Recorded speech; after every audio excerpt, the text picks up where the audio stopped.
bumabalik. Nagulat nga ako nung chat sa akin si Pastor na may na-invite sa inyong lugar. At salamat sa Lord, nakabalik muli ako.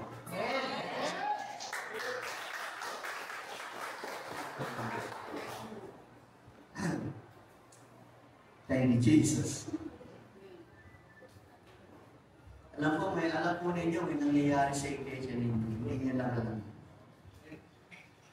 Ay ginagawa po ang Panginoon sa iglesia ninyo.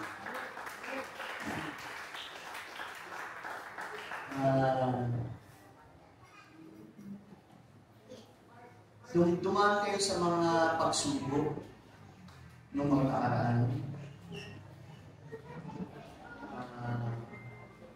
Totoo na dumaan kayo sa mga mabigat na pagsubok. Pero lang ba ninyo, pinapakita ng Lord sa amin na parang tapos na. Amen. Pinapakita sa akin ng Lord na gumagaan yung presensya niya sa buhay ng bawat isa sa inyo. That's what I feel. Yung panaramdaman ko kanina na pinapahayag ng Panginoon kung ano yung ginagawa niya sa iglesia nito. Dumaan talaga kayo sa pagsasala ng mga nakaraan. I believe na sa oras nito, ang mensahe ng Panginoon ay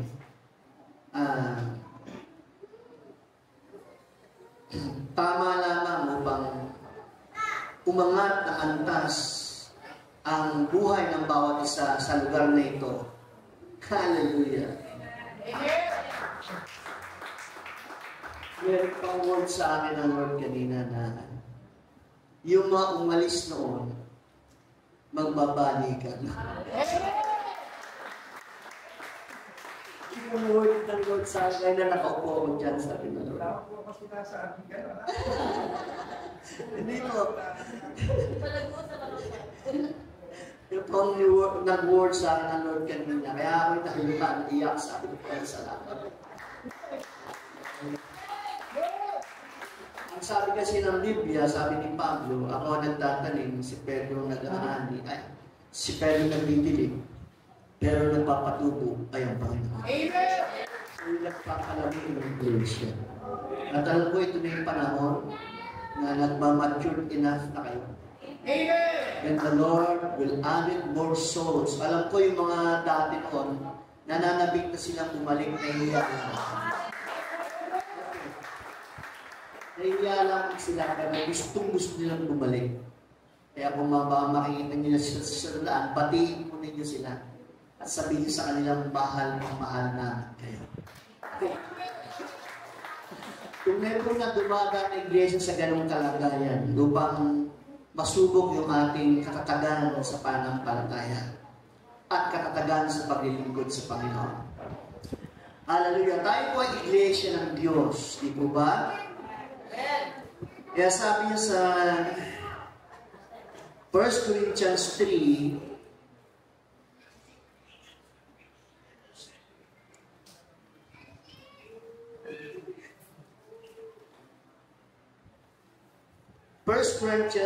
chapter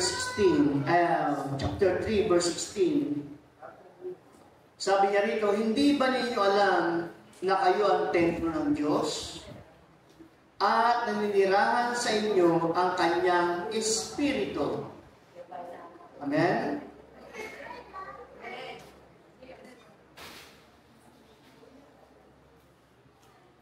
Paparusahan ng Diyos ang sinumang magwasak ng templo niya, sapagkat banal ang templo ng Diyos at kayo ang templong ito. Amen. Kayo ang templong iyan. Ibig sabihin. Parurusahan ng Diyos, sabi niya, sino mang magwasa. Kaya sinasabi yung may sakit, may karamdaman. Kaya ka siguro may sakit dahil sinisira mo yung templo niya. Ang templo ng Diyos, yung katawan mo, kapatid. huwag mong sirain. Di ba? Sobrang soft drinks. Sobrang cereal. Ano ba? Sobrang kanin.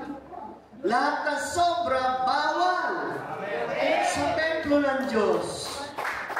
Amen? Ang templo ay inaalagaan, pinoproteksyonan, iniingatan. Tayo, sabi niya, kayo ang templo iyan. Tayo po. Dahil ang nananahan sa atin ay ang kanyang banal na Espiritu. Amen? Amen! Hallelujah. Dumako tayo sa salita ng Panginoon. Alam na ninyo kung sino ang templo. Meron din pong templo na tinatawag na House of God. Ito po yun. Ang House of God ay ginagalang din po. Amen? Amen. Hindi po siya, ano tawag dito? Ang House of God ay binibigyan respeto. Amen po ba? Amen. Kung tayo magbibigay galang sa House of God, itong templo, itong gusali ito, kahit ganito pala ang templo ng Panginoon sa lugar na ito, kung bibigyan natin ng galang at respeto, meron pong pagpapala sa atin ang ating Panginoon Jesus. Amen? Amen? Bukod sa templo na ating katawan, meron din ang templo na tahanan ng Diyos na dapat nating nire-respeto. Amen po ba? Amen. Kasi sa Old Testament, makikita ninyo kung gaano nirespeto ang templo ng Diyos. Noong ang Panginoon mismo ay pumunta sa templo at nakita niya na nilalapastangan ng templo. Di ba pinagtauban niya yung mga lamesa? Nagalit ang Panginoon. Sabi niya, ang baang tahanan ng Diyos ay hindi tahanan ng mga magnanakaw, mandaraya, kundi ito tahanan ng panalangin. Amen. Kaya pag tayo nandito, unang-una tayo nananalangin. Pagpasok natin dito, upo tayo mananalangin. Ibig sabihin, respeto sa House of God, yung templong gusali. Amen? At mas mahalaga, yung pagtingin at respeto sa templo ng Espiritu Santo, walang iba kundi ikaw. Amen. Ang tema po ng ating, ang paksa ng ating aralin ngayon ay church discipline. Kailangan ba mayroong disiplina sa church? Amen. Kailangan po. So, ang tatalakay ko ay templong ikaw o templong tayo. Disiplina para sa atin bilang templo ng Diyos. Hallelujah. Patatagpuan na ating teksto sa Roma, Kapitulo 12, versikulo 1 hanggang 2. Versikulo 1 hanggang 2. Verse 1 up to 2. Chapter 12. Ganito sabi, mabasahin ko po. Kaya nga mga kapatid, alang-alang sa masaganang habag ng Diyos sa atin, ako'y nakikiusap sa inyo na ialay ninyo ang inyong sarili bilang isang handog na buhay, banal at kalugod-lugod sa Diyos. Ito ang karapat-dapat na pagsamba ninyo sa Diyos. Ito daw yung pinakamataas na uri na pagsamba sa Diyos. 2. Huwag kayong makiayon sa takbo ng mundong ito. Sa halip, hayaan ninyong baguhin ng Diyos ang inyong pag-iisip upang maunawaan ninyo ang kanyang kalooban. Sa gayon, magagawa ninyo kung ano ang mabuti, kalugod-lugod at ganap na kalooban ng Diyos. Tayo po'y manalangin. Father, in the mighty name of Jesus, I give you honor and praise. Panginoon, sa oras po ito, dalangin ko po ang banal ng Espiritu Santo, Diyos, ang lumuhog sa bawat isa upang magbigay ng kaunawaan, magbukas ng aming pangunawa, magbukas ng aming mga puso sa iyong salita, Panginoon. Dalangin ko po, O Diyos, ang iyong pahig sa iyong lingkod, at sa bawat nakikinig, Panginoon, Lord, I pray, anoint us, Father God, to understand your words, Father. At Lord, ang salita mo, O Diyos, ay maging baon po namin kahit saan kami pumunta. Dalangin ko po maging kapangyarihan at kayamanan ng bawat isa yung salita sa oras kong ito. Sa iyo ang kapurihan at kadakilaan sa pangalan ni Jesus. Amen. Sabi po dito, dapat ang templo ng Diyos ay, sabi niya, kaya nga mga kapatid, alang-alang, sa masaganang habag ng Diyos, ako'y nakikiusap sa inyo. Ibig sabihin, nakikiusap si Pablo sa bawat isang mananampalataya kung anong dapat natin gawin upang maging kalugod-lugod sa harapan ng Diyos. Amen po ba? Amen! Ngunit sabi niya, kaya nga mga kapatid, alang-alang sa masaganang habag ng Diyos. Unang-unang inahabagan tayo ng Panginoon. Di po ba? Ay hindi naman tayo dapat habagan. Dahil meron siyang unang inahabagan, meron siyang unang itinatahak na kanyang bayan ng bansang Israel, na una nakalasap ng pagiging anak ng Diyos. Kaya nga lang makikita natin ang Israel tumalikod. Ang Israel ay tumanggi sa kaligtasan. Tumanggi sa ating Panginoon Jesus. Kaya sabi ng Biblia, ay pinalikuran ng Diyos ang bansang Israel at hinarap niya ang bansa na hindi kanya. At ikaw at ako yun. Amen. Amen. Tayo mahintil na hindi karapat-dapat sa kaligtasan ay nagkaroon ng karapatan sa kaligtasan. Amen po ba? Amen. Tayo ngayon yung pinahalagahan ng Diyos na dati hindi mahalaga sa Diyos. Alam ba ninyo ang mga hintil noon? Pinapatay lang ang mga Israel. Parang mga manok kung patayin. Dahil wala nga tayong kwenta sa Diyos. Pero dahil sa habag, sabi dito, alang-alang sa masaganang habag ng Diyos. Ibig sabihin, pinasagana ng Diyos yung kanyang habag upang maabot tayo. Amen? Maabot yung hindi karapat-dapat.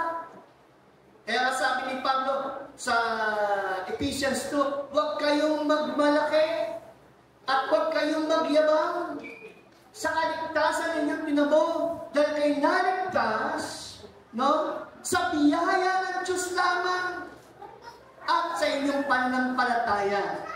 Kaya tayo nagkaroon ng puwang sa ating Panginoon Jesus. Amen po ba? Amen. At dahil sa masaganang habag ng Diyos na iyan, na ating pinaglay, ano yung pinaglay natin sa Panginoon? Noong tayo manampalataya sa Panginoon, sinampalatayan natin yung kanyang kamatayan at muling pagkabuhay. Ang ginawa po ng Diyos pinadali po yung ating kaligtasan Amen.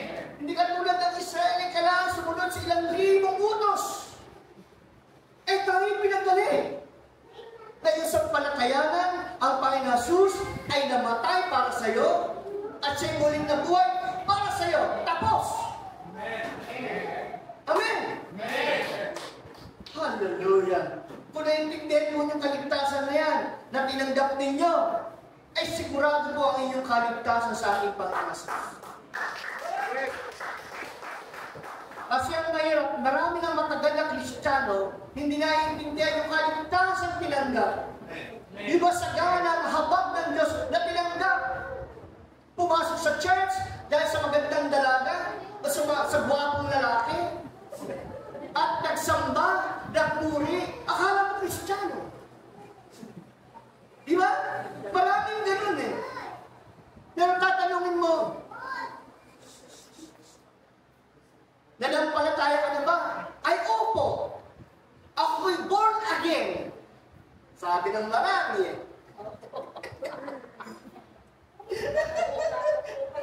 Ako po ay born again Pagkatapos tatalikod, mawawala, dati po akong born again.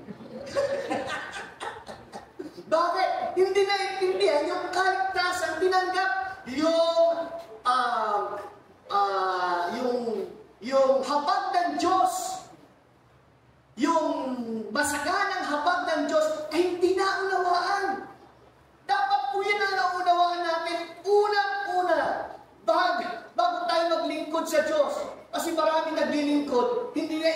maintindihan yung malawak na habag ng Diyos sa buhay nila. Kaya pag medyo napagod, ayoko na. Ayoko na magsimba. Pag grabe naman, ano yun? May Biyernes, may Miyerkules, may Webes, ano pa? May Sabado pa. Linggo at may hapon pa ng linggo. Diba? Hindi mo maintindihan kasi hindi mo naiintindihan yung kaligtasan tinanggap mo. Hallelujah! Pero kung naiintindihan mo yung habag ng Diyos na tinanggap mo sa Diyos, na ikaw na makasalanan, na walang karapatan baguhin ang buhay, na walang karapatan sa buhay na walang hanggan, ay binagyan ng Diyos ng halaga, binigyan ng Diyos na importante, at minahal ng Diyos ang iyong buhay. Amen. Hallelujah. Kung naintindihan mo yan, iwan ka man ng boyfriend mo, magpapatuloy ka maglingkod sa Diyos.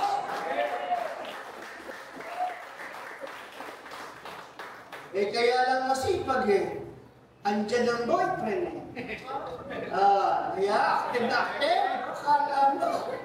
Ayos, naku po, Panginoon ko. Diba? Kaya paiyak-iyak. Pero hindi naintindihan kaligtasan dapat mo intindihan kung inahabagan ka ng Panginoon. Yung mayamang habag ng Diyos ay iligay sa buhay mo. Amen? At alam mong ginawa ng Diyos, ginawa kang precious. Niligay ka sa kanyang kamay at iingatan ka ng Panginoon. Amen? Sabi ng kaligtasan. Amen? Kaya sabi ni Pablo, nakikiusap ako sa inyo. Saan sila nakikiusap?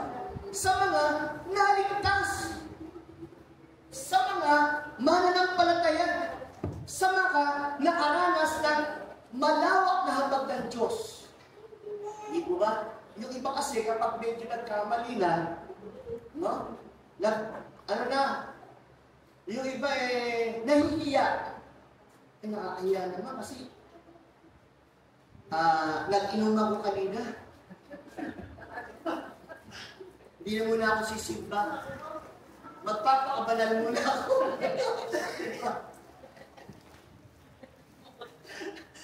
Ganon po pagkaunawa nila sa kaligtasan Hindi nyo alam yung ginawa ni Kristo, tinapos na gawa ni Kristo sa cross sa Calvario, yung kaligtasan mo. Ano man yung naging sitwasyon mo, ano ang pagkakamali mo, yung posisyon niya, yung kalagayan niya, hindi nagbago. Amen! Hindi siya nagbago. Ikaw nagbago. Pero ang Panginoon, hindi nagbabago. Amen! Amen? Kung ikaw'y nagkamali, Panginoon, salamat mo sa dakilang biyaya mo. Dahil ako'y kinahabagan mo. Amen! Kung nagkamali ka, dahil ako'y kinahabagan mo. Dahil yung habag ng Diyos, hindi natatapos sa iyo Amen! Always in your life, daily, the grace of God continuously. Tuloy-tuloy mo yun.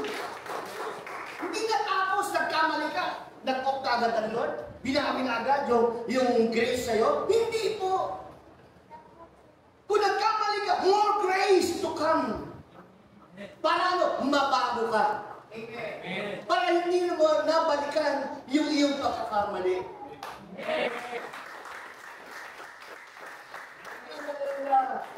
Ganun po yung biyaya ng Diyos na pinagkaloob ng Panginoon sa atin. Hindi po niya inaalis yung kaligtasan nilagay sa iyo kung ikaw man ay nagkamali. Amen po ba? Hallelujah. Hindi nagbabago ang kanyang kalagayan at posisyon sa buhay mo. Magpakailanman. Amen? Hallelujah. Kaya alam mo ba yung buhay natin ay nababago. From glory to glory. Paangat po ng paangat.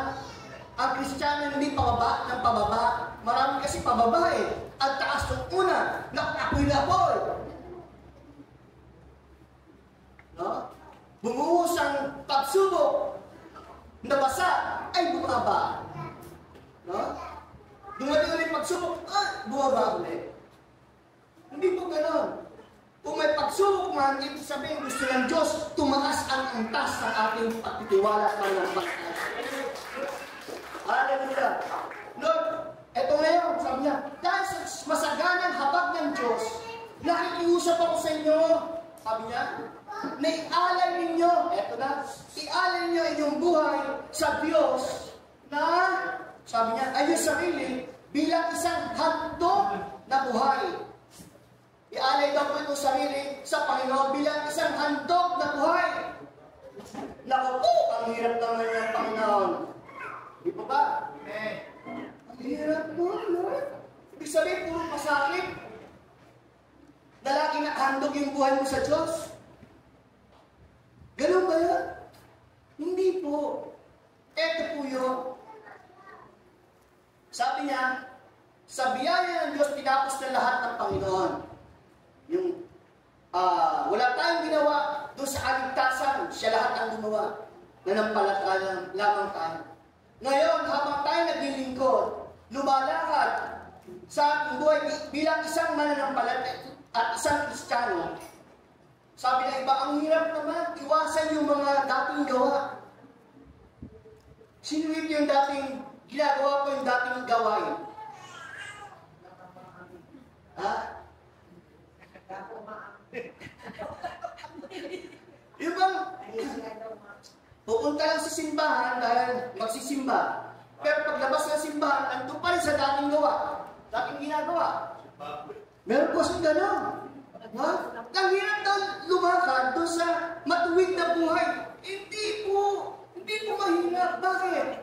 No, sabi niya, pag tayo ay nanampalataya na, no? Nanampalataya, sumampalataya, ibig sabihin, ano ba? Sino ba yung sinampalatayanan?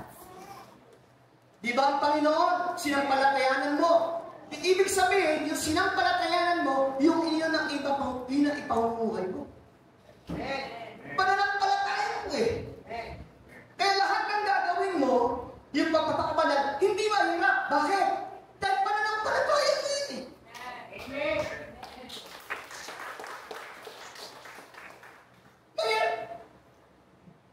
Ano bang example? Yung mga Muslim, di ba? Ang hirap kaya yung mga Muslim ang damit, di ba yung damit niya, yung mga damit na hahaba? Ba't di sila nagsusuot nun?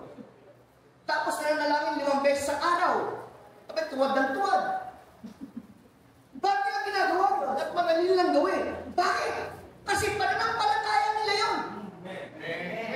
Kaya ganun din sa atin bilang isang Kristiyano na lumaat sa kabanalan. Bakit? It is my faith. It is my life.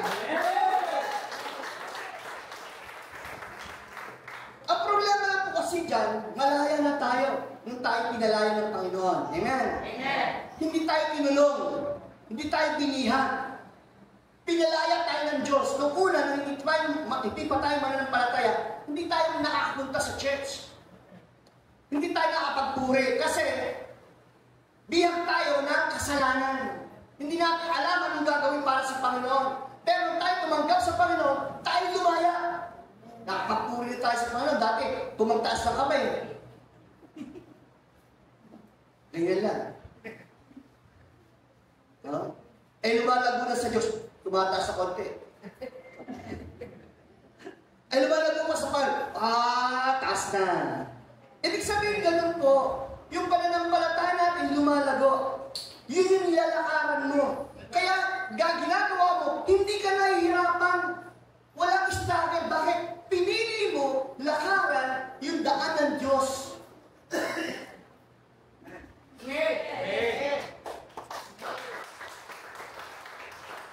Paano mahirap na maging banal? Mahirap lang dahil pinipili mo, hindi maging banal. Nasa choice lang yan eh. Dalawang pagpili lang. Halimbawa, magagalit ka.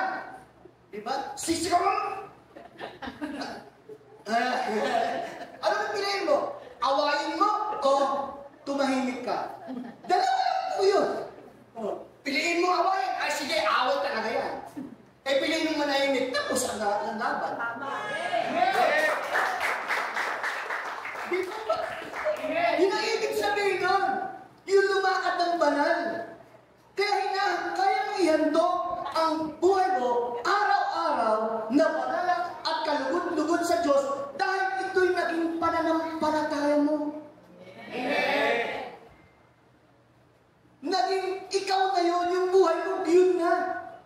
Kaya ang hirap ng... Kaya sabi ng iba, parang baliw yan. Sabi ng mga barkada mo, bakit ganyan niya siya? Nagbago na. Di ba? Sabi ng mga barkada mo, mga eskwela mo, bakit ganyan niya? Parang weird. Sabi sa iyo, di ba? Totoo yun, sa kanila weird. Pero totoo silang weird sa Diyos. Kasi manilakat mo eh. Iba na yung tinutungo mo. Amen, pagkausap mo. Dati pagkausap mo sa kanila, tawa ka ng tawa. Ano mang lokohan, ano mang kahit mahahali na istorya. Ang ganda niya.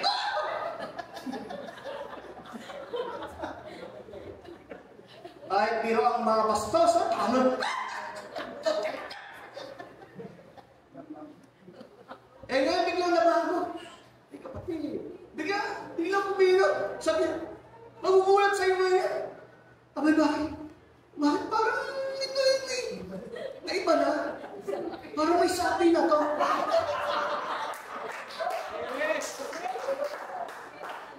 Ganun ang tingin sa'yo. Bakit? Iba na kasi tinatakbo ng buhay mo.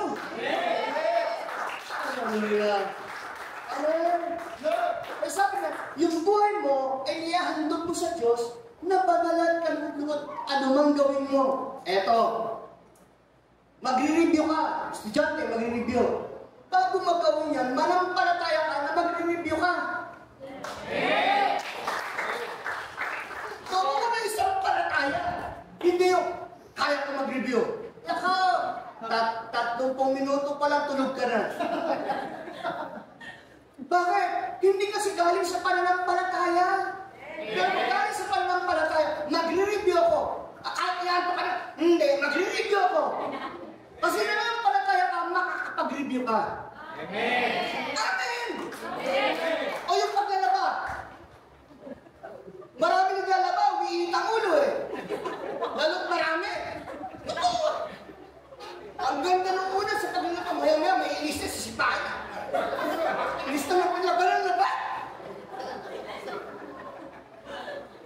Ang gawin mo, sampalatayaan mo na maglalaba ka. Amen. Yun lang po yun eh. I believe, Lord, I finish. Matatapos nitong laban. Kaya habang naglalaba ka, nag-i-enjoy ka. Amen. Amen. Nag-relax ka. Amen. Ay, alam ko yan. Habang naglalaba, kusot eh, halos mapunit na yung damit. Sikalit eh. Hallelujah. Lahat ng gagawin mo sa pananampalataya. Palataya sa Diyos. Sa mga businesses. No? Kaya hindi ka mapuboring in business. Dahil ka natutuwa, nagagalak. The Lord, alam ko, may gagawin ka sa business ko ngayon. Amen. Lord, alam ko, nauunlad ako, Panginoon.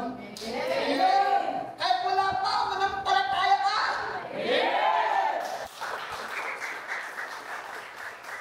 Tingnan mo yan, Panginoon, mayaman ako. Milyonaryo ako in Jesus' name. Amen. At lakaran mo yun. Ihandog mo yung iyong buhay sa Panginoon araw-araw. Banal at kalugod sa Diyos. Kaya hindi ka nagigilty. Marami nagigilty. Kasi mali ko yung ginawa ko, Lord. Sorry ko. Diba? Ihandog ang iyong sarili bilang na banal, kalugod-lugod sa ating Panginoong Jesus. Ito ang karapat-dapat na pagsamba ninyo sa Diyos.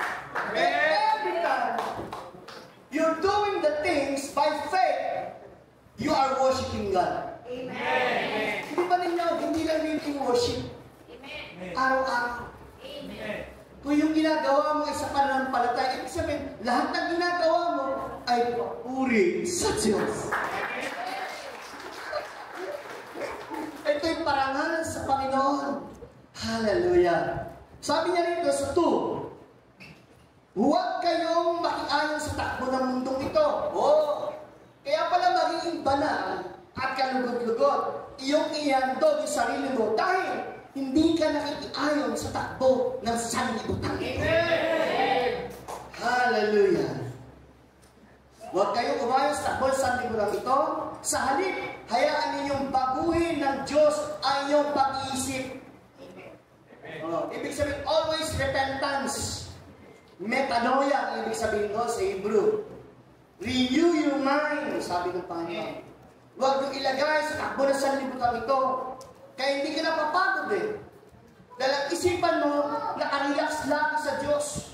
Ang isipan mo, nasa kaharian lagi ng Panginoon. Amen? Amen. Hindi ang isipan mo, anong sasaingin ko mamaya? Wala na naman akong pambayad ng kuryente. Wala naman akong pambayad ng upa. Nandun ang isip mo Diba? Sabi, baguhin ang isip mo. Ang isip mo, makapangyarihan ng Diyos, makapala ang Diyos, mayaman ang Diyos. Ayaw yung tugunan lahat ng aking pangailangan. Walang imposible sa Diyos. Hindi naman lang nakasulat sa Biblia. Dahil yun ang pananampalataya mo. At kung pananampalataya mo yan, mangyayari sa iyo. Amen. Hallelujah. Huwag umayon sa takbo ng sanlibutan ito upang maunawaan ninyo, sabi niya, magbago kayo ng pag-iisip upang maunawaan ninyo ang kanyang kalooban. Pag nag-renew yung mind ninyo, maunawaan mo anong kalooban ng Diyos sa iyo ngayon. Amen? Sabi niya, tapos, sa gayon, magagawa ninyo kung ano ang mabuti, kadlugod-lugod at ganap na kalooban ng Diyos. Meron kong ganap na kalooban ng Diyos. Perfect will of God, magagawa mo ito. Amen? Amen. Hallelujah! May dagdag ako. Bilang dagdag sa Thessalonica 4. Hallelujah. This is about discipline, church discipline. Pagtyagaan nyo lang ako. Hallelujah. Sabi rito, 1. Thessalonica 1, chapter 4, verse 1. Sabi rito, kaya nga mga kapatid, isa pang bagay ang ipinapakiusap namin at ipinapayo sa inyo. Kanina, nabasa natin sa Romans 12, nakikiusap ako sa inyo, sabi ni Pablo. Dito naman sa Thessalonica, sabi niya, isa pang bagay ang ipinapakiusap namin at ipinapayo sa inyo.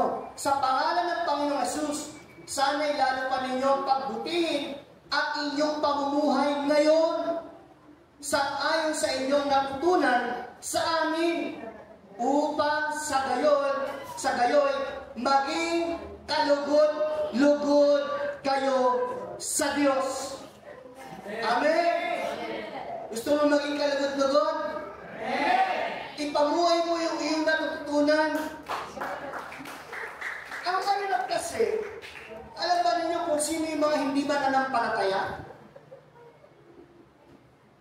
Ang sasabihin niya, ang hindi mananampalataya, pastor, yung mga nandiyan sa labas, yung ayaw makinig ng salita ng Diyos, mali! Yung mga yung makasalanan. Pero hindi mananampalataya nasa loob ng church. Bakit? Yung nakikinig yung salita ng Diyos, pero hindi tuto pa rin. Ang tao sa kanila, hindi mananampalataya. Paganoon ko. Yung matagal na sa loob ng church, pero pag nakinig yung salita ng Diyos, pag tayo, nakalimutan na yung salita ng Diyos, hindi na tinitupad o hindi ginagawa yung salita ng Diyos. Yun yung hindi mananampalataya.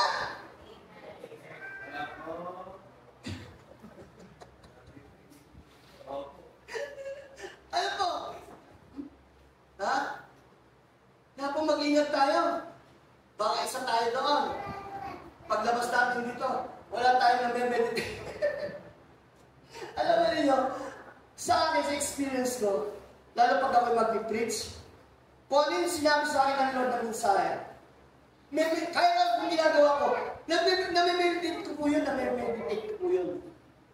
Gumagana po sa isip ko yun, yung message na yun.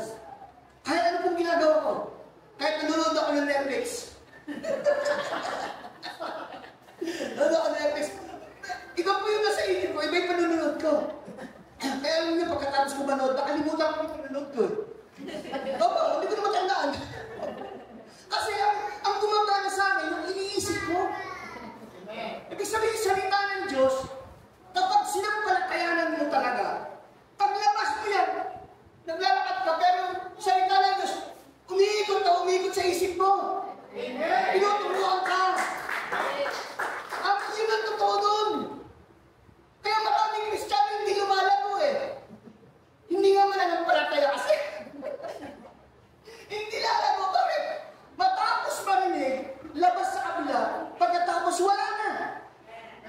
Ano nangyari? Nasa para ba ng stopper of the ship? Diba? Yung binhi ay naitanim sa tanan, at tumating yung ibon, tinuka, nawala. Sabi, ibig sabihin no, yung salita daw, narinig, pero dumating ang kaaway, ninakaw yung salita sa isip niya. Ibig sabihin, gano'n ang demonyo, nagnanakaw ng salita sa mga isipan ninyo. Kaya pag hindi mo preserve yung salita ng Diyos sa isip mo, isa ka sa hindi ba nanampalataya? Amen. Tandaan po ninyo yan. Hallelujah. Templo ka ng Diyos. Tahanan ka ng salita ng Panginoon. Ang templo ng Diyos ay punong-puno ng salita ng Diyos. Imbakan ka ng salita ng Panginoon. Bakit? Isang araw, may mga sasalubong ng tao. Meron siya pangangailangan. Yung salita ng Diyos lalabas sa iyo at ihahayag mo sa kanya. At matatanggap niya yung salita ng Diyos. Kasi templo ka ng Diyos. Amen? Amen. Ang tuloy tayo. Sabi niya rito sa 3, kalooban ng Diyos na kayo'y maging banal.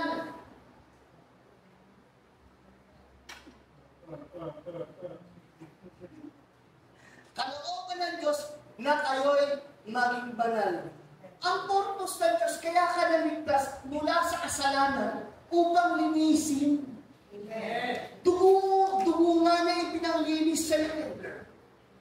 Nilinis ka ng kanyang dugo. Bakit? Upang ikaw ay maging katwiran niya. At ikaw ay maging banal.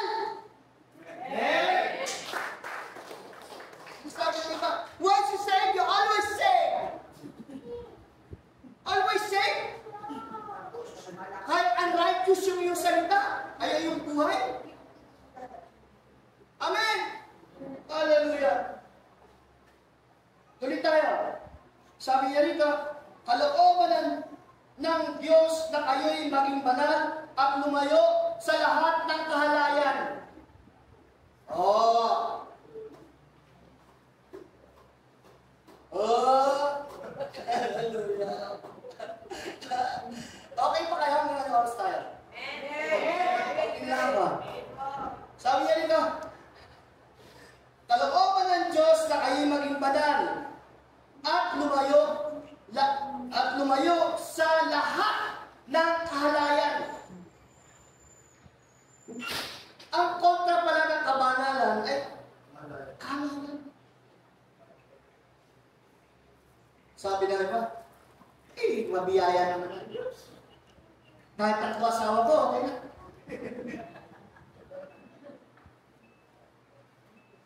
Di po ganun din. Sabi ng Biblia, lumayo kayo sa lahat ng uri ng kahalayan. Any kind. Lahat ng kahalayan. Lalo na yung mga kabataan.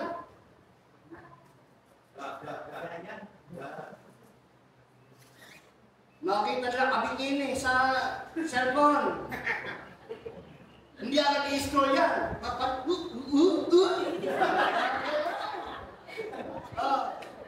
Kahalayan yun.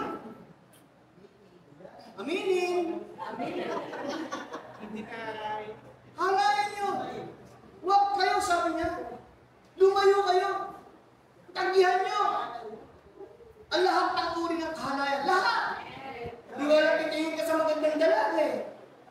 O yung dalaga titingin sa magandang lalaki?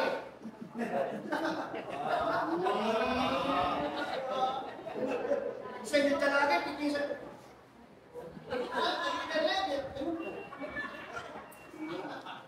Ano na sige po? Sarap siguro umalik. Halayan yan! Sabi ng Biblia, magiging tayo. Umuha tayo ng antas ng pananampalataya.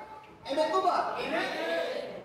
Dahil iglesia nito ay itatayo ng Diyos sa kabanalan. Ito, sa 4, dapat maging banal at marangal ang pakitungo ng bawat asawa, ng bawat isa sa kanyang asawa. Sa halayan tayo, ha? Ibig sabihin, yung babae at lalaki dapat ay maging magalang o marangal yung kanyang pakitungo sa kanyang asawa. Sabi niya, tuloy natin. Sabi niya, at hindi upang masunod lamang ang pagnanasa ng laman, tulad ng inaasal ng mga hintel na hindi nakikilala ang Diyos. Eto, sa mga asawa, pagdating sa pagtatalik, kailangan marangal ang iyong pakitungo. Pag kinalamig mo, kapatid, pwede ba tayo? Alam mo marangal eh. Pagsunod sa mga, ay pwede. Sabi pwede okay. Amen. Okay. Pero pag kinalamig mo, kapatid, pwede ba tayo? Pagod ako. Huwag mong pilitin! Dahil sa gusto lang naman nyo yung gusto mo. Kailangan na pakitungo mo sa asawa mo'y marangal. Sa mag-asawa ko, mayroong respeto. Bakit? Ano bang pagtatalik sa harapan ng Diyos? Ito ay pleasure sa harapan ng Diyos. Kasi kapag kayo nagtatalik, ang audience nyo lamang ay ang Diyos. Parang ayaw mamin. Amen. Yung buong totoo yun. Glory ng Diyos yung pagtatalik na mag-asawa. Alam niyo yun? Amen. Paminsan nga kami mag-asawa, hiwalay. Ako, hiwalay. Matagal. No? Bakit? Kalooban ng Diyos eh. Pero pag magsasama uli kami, kalooban din ng Panginoon. Kaya, nakakilig eh. Ganun po yun, meron kasi ng respeto, merong pinaparangalan mo ang bawat isa. Amen? Ibig sabihin, pati sa mag-asawa, kailangan may kabanalan ang inyong pagsasama. Yun ang ibig sabihin mo. Kaya, pag hindi mag-asawa, pag hindi kasal, hindi pwede magtalik. Ama. Ay, nagkahanap eh. Binasabi mo ng Bible. Bakit? Isang daw po, isang. Yung sabi ng Biblia. Sa mag-asawa lang po yun. Binibigyan permiso ng Panginoon. Amen. Amen. Kaya nga, nung kami mag-asawa eh, ano ang gusto natin maging anak? Tanong kay asawa, ay lalaki. O sige, Lord, lalaki. Lumabas, lalaki. O nirespect ng Lord. Anong susunod? Babae. O babae, Lord, babae. Lumabas, babae nga. Amen. Yung pangatlo, ano? Lord, bahala ka na. Ay, lumabas, hindi mo alam. Lalaki kumilos, pero babae pa naman. Sabi, tumboy, sabi, hindi ko tumboy. Kaya sabi ko yung anak ko yun. Yung aking simulaya. Hindi ko. Nasabi ko, bahala ka na. Kaya, Si Muraya po yun. Kaya bakit natin ninyo si Muraya babae. Kaya lang, boys po siya. Ganun. Pero puso niya babae. Hallelujah. Pero pag mag-desisyon niya, lalaki. Ganun po yun. Pag mag-desisyon niya, lalaki. Huwag mong galawin yan. Huwag. Sinabi niya kayo, huwag mong galawin. Ganun po siya katatag. Ibig sabihin, sabi ko kasi, bahala ka na, Lord. Kaya Lord, masunurin ko ng gusto mo. Amen. Kaya hindi kaya bibigyan ng bakla o tomboy. Hindi ko alam na Lord yan. Kaya bigyan mo ng parangal ang relasyon nyo bilang mag-asawa. Amen? Hallelujah. Susunod. Sabi niya rito. At hindi upayan. Sunod. 6. Sa bagay na ito, huwag ninyong gawan ng masama at dayain ang inyong kapatid. Kabanalan mo ulit ito. Huwag mong dayain, huwag mong, sabi niya rito, sa bagay na ito, huwag ninyong gawa ng masama ang iyong kapatid. Ano siya sabi nito? Yung kapatid mo sa Panginoon. Huwag mong gawa ng masama at huwag mong dayain. Ano ibig sabihin? Huwag mong lamangan. Huwag kang manglamang ng iyong kapatid sa Panginoon. Amen. Amen.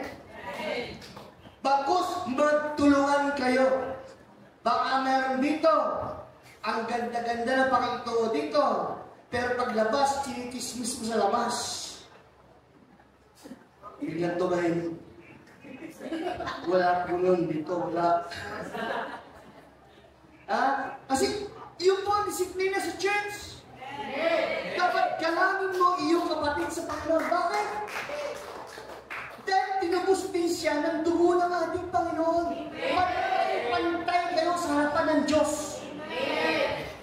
Alam niyo, malupit po yan. No? Kung ibababa po natin, sabi niya rito, sapagkat parurusahan ng Panginoon ang gumagawa ng ganitong kasamaan. Masama pala yun. Nalulukuhin mo yung kapatid. Sabi nga sa Proverbs, yung madayang timbangan nga ay galit ang Diyos. Amen. Yung pang kapatid mo, dadayain mo, lalamangan mo. Amen. Lalo sa business, kapatid mo sa Panginoon, lalamangan mo. Sabi ng Bible, parusahan yung gumagawa ng ganito. Nasa kabanalan po tayo. Pagkataas po ng antas ng pananampalataya ito sa iglesia nito, tayo lumalakad sa kabanalan. Amen? Hallelujah. Sabi mo mong dayain, huwag mong lamangan. Hallelujah. Sabi ni Pastor, itong kalahating kapatid, sabi niya, dalhin mo yung kalahati, bigyan mo kay aking kapatid, ha? Opo. Hahatiin ko po ng hating-hati. Yan, kinuha mo. Pagkatapos, kinakal mo. Pero, bibilangin mo siya, 4 lang sila. Kami, 7. Dapat mas marami sa amin. Kaya, lalaman mo yung takal mo. Kasi mas marami kayo. Kaya sinabi mo kay Pastor, hahatiin ko po ng hating-hati. Ano ibig sabihin nun? Dinaya mo yung iyong kapatid. Oh Lord, hallelujah. Amen. Amen. Maging maselin po tayo dito. No, sa ating mga kapatid. Dapat may galangan, may respetuhan, may tulungan sa bawat isa. May tamayan sa bawat. Amen. Bilang magkakapatid sa Panginoon, bilang templo ng Diyos, na tayo pantay-pantay. At walang nagugutom. Baka minsan sarap ang ulam mo, yung kapatid mo pala, kumakalaman sikmura. Meron ka pala kapatid na, hindi alam sa bubuhan ng pagkain. No? Kaya kapag mananalangin ka sa pagkain, Lord, salamat po sa masaganang pagkain. Lord, kung sino po yung kapatid namin na may pangangailangan, na walang makain ngayon, Lord, sabihin mo sa akin! Sabihin mo lang! Pupunta ko! Ganyan. Tuturo sa iyo ng Lord John kung tanos ganito. Amen? Hallelujah. Yun po yung disiplina sa templo ng Panginoon bilang mga mananampalataya. Hallelujah. Tuloy natin. Natapos tayo. Sabi niya rito, parusahan ng Panginoon ang gumagawa ng ganito kasama. Tulad ng naipit namin babala sa inyo noon. Sabi ng papalayan, binababalak na ng Panginoon. Minawarning na sa kanila ng Diyos. Hallelujah. Tayo tinawag ng Diyos upang mamuhay sa kabanalan. Ang iglesia dapat namuhay sa kabanalan. Amen. Hallelujah. Hindi sa halayan. Dapat ang mga halay na bagay iwaksik sa buhay. Amen? Babaw tayo sa chapter 5, verse 23. Sabi niya, naway lubusan kayong gawing banal ng Diyos na siyang nagbigay ng kapayapaan. O, tignan ninyo, kapag tayo pala'y lumalakad sa kabanalan, tayo pala'y merong kapayapaan. Amen. Alam niyo yung peace? Wala kang worry. Wala kang guilt. Because your life is walking in the holiness of God. Amen! Hallelujah! Tuloy natin. Sabi niya,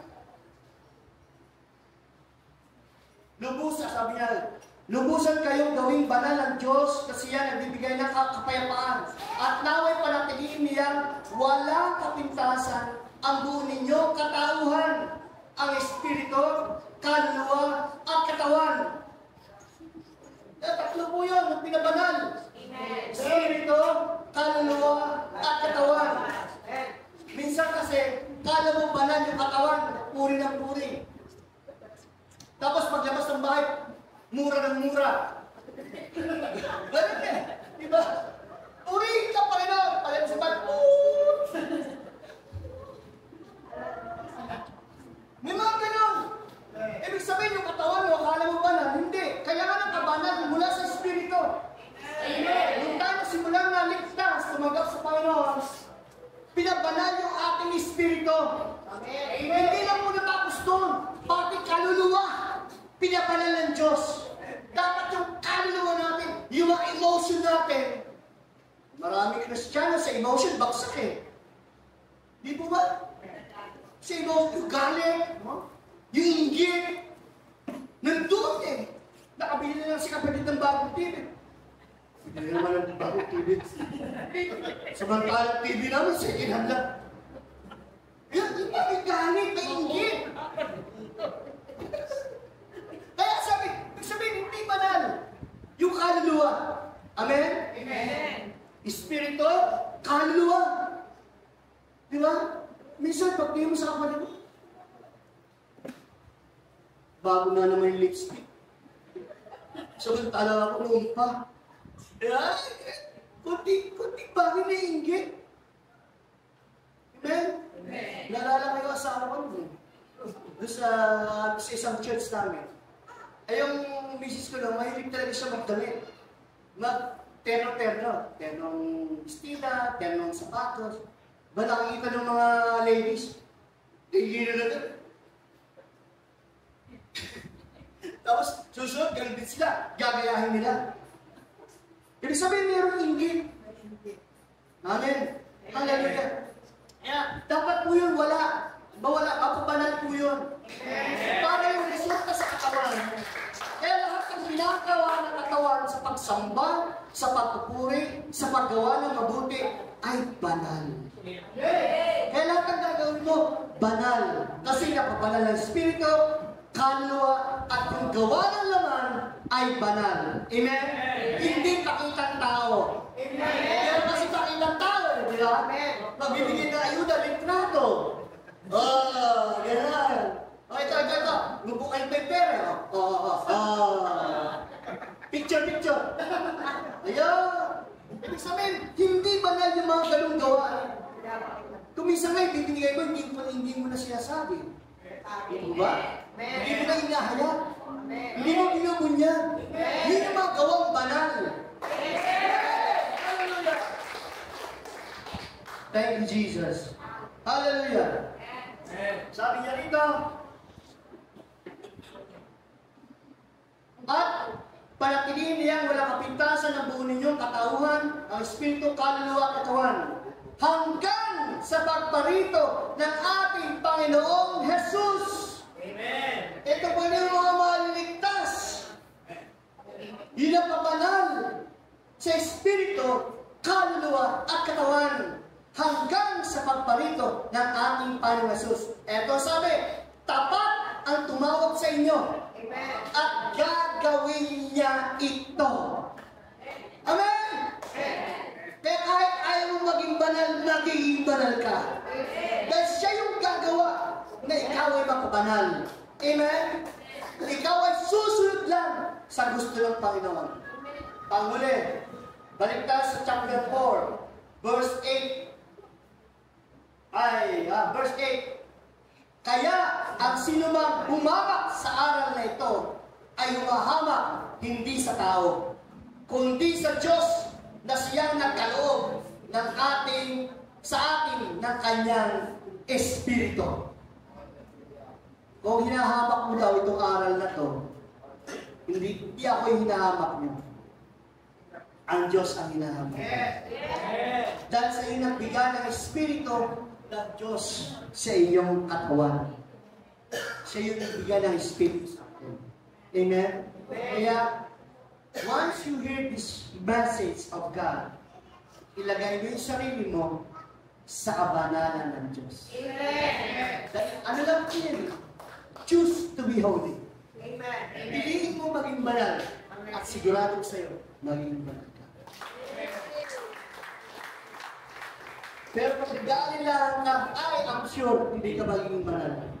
Kung nag-aalin lang ka kasi, nag-aalin lang, paano yung mga barkada? Paano pagsama-sama ka mo? Ang saya nun, inuman yun, sarap nun. Ayun, hindi ka magiging banal doon.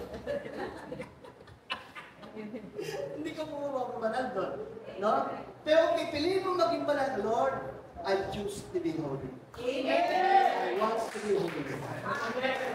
Sabihin sa'yo, ay sa pag-aasawa, banal yan. Hindi ka bibigyan ng Lord, hindi galing sa Kanya. Siyempre, papanalangin mo, Lord, bigay mo po yung karapat-dapat, yung perfect man para sa akin. Ang gawin po ng Diyos yun. Now, your life is holy. At di niya hayaang madungisan ang kanyang templo ng iba. Salamat sa Panginoon. Kung yun na ang pinanaunawaan ng mensahe nito, I just challenge you, kasi ito yung kalooban ng Diyos. Tinawag tayo ng Diyos na maging banal. Nais ng Panginoon ng kanyang lahat ng mga anak, lahat ang pupunta sa langit ay banal. May parable nga eh. Yung kasalan sa langit, di ko ba? Di ba meron yung isang tao na hindi nakabihis pang kasal? Ang ginawa, kiniladkad doon yung tao yung palabas. Itinapon sa labas. At nagitmit yung kanyang ngipin ng sa labas. Ibig sabihin nun, hindi siya karapat-dapat. Kaya binipreach ko itong kasahan ito, na dapat ang iglesia ng Diyos ay maging banal. Amen. Lahat tayo, anumang katayuan mo, anumang kalagayan ninyo, no? Tayo lahat ay pwedeng mabuhay ng banal sa harapan ng Panginoon. Amen. And sabi ng Biblia, tapat ang Diyos na tumawag sa atin at gagawin niya ito. Amen? Tayo nga po natin ito ngayon. Tapos na po ako. Baka may nantay pa kayo. Hallelujah.